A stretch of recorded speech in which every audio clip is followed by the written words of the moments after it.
नमस्कार मित्रांनो, आज आपल्याला चक्क एका आईचे सावित्रीबाईंना पत्र गेलं आहे आणि ते आज आपल्याला इथं वाचायचं आहे. प्रिय सावित्रीबाई, आज 3 जानेवारी आहे. तुमचा जन्मदिन सगळीकडे जयंती साजरी होत आहे, पण माझ्यासारख्या एका साध्या आईसाठी हा सण नसून ऋण व्यक्त करण्याचा दिवस आहे.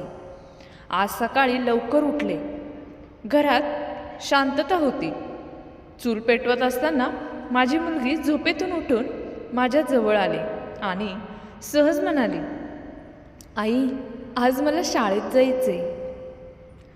सावित्रीबाई, हे वाक्य ऐकताना माझ्या डोळ्यात पाणी आलं, कारण आज माझी मुलगी भीती न बाळगता, लाज न वाटता डोळ्यात स्वप्न घेऊन शाळेत जायचं म्हणते. हे सहज घडलं नाही, यामागे तुमचा संघर्ष आहे. मी तिला गणवेश घालायला दिला. केसात रिबीन बांधताना मन नकळत त्या काळात गेलं, ज्या काळात मुलींना शाळेच्या उंबरठ्यावरही उभं राहू दिलं जात नव्हतं.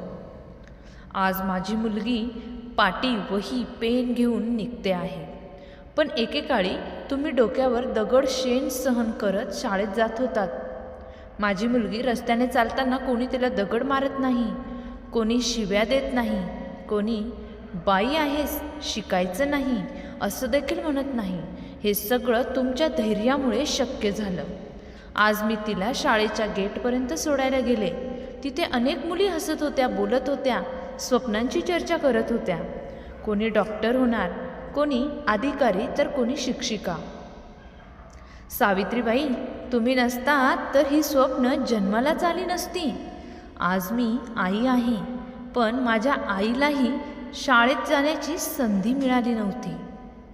माझ्या आजीला तर आपलं नाव लिहिताही येत नव्हतं, पण आज माझी मुलगी मला इंग्रजी शब्द शिकवते, मला मोबाईल वापरायला शिकवते, मला जग समजावून सांगते. हा बदल एका दिवसात झालेला नाही, तर एका पिढीत झालेला नाही, तर हा बदल तुमच्या एका पावलाने सुरू झाला आहे. सावित्रीबाई, आज तुम्हाला धन्यवाद म्हणताना शब्द अपुरे पडतात, कारण धन्यवाद एखाद्या उपकारासाठी असतो आणि तुमचं काम उपकार नव्हतं, तर ती क्रांती होती. तुम्ही फक्त शाळा सुरू केली नाही, तर तुम्ही आईच्या पदरात स्वप्न टाकलीत. तुम्ही फक्त अक्षरं शिकवली नाहीत, तर तुम्ही प्रश्न विचारायला शिकवलं. तुम्ही फक्त मुलींना शिकवलं नाही, तुम्ही संपूर्ण समाजाला आरसा दाखवला.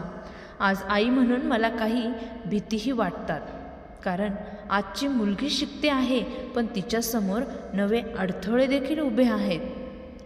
आज दगड नाहीत, पण टोमणे आहेत. आज शेण नाही, पण ट्रोलिंग आहेत. आज बंदी नाही, पण दबाव आहे. आज मुलीला म्हणतात, सगळं कर, पण जास्त बोलू नकोस. शिक, पण प्रश्न विचारू नकोस. स्वतंत्र राहा, पण मर्यादित.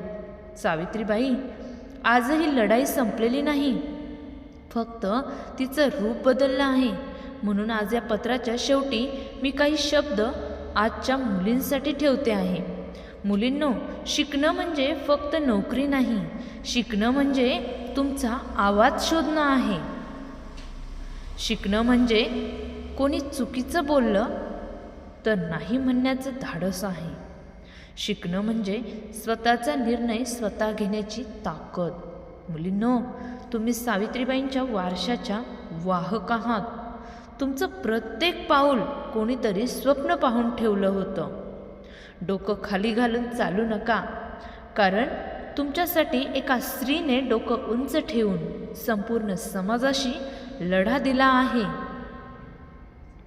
आज सावित्रीबाईंच्या जयंतीच्या दिवशी मी एक आई म्हणून तुम्हाला एवढंच सांगते, शिका, वाचा, प्रश्न विचारा आणि गरज पडली तर संघर्षालाही घाबरू नका, कारण तुमच्या पाठीशी सावित्रीबाईंचा विचार उभा आहे. प्रिय सावित्रीबाई, आज माझी मुलगी सुरक्षितपणे शाळेत पोहोचली आहे.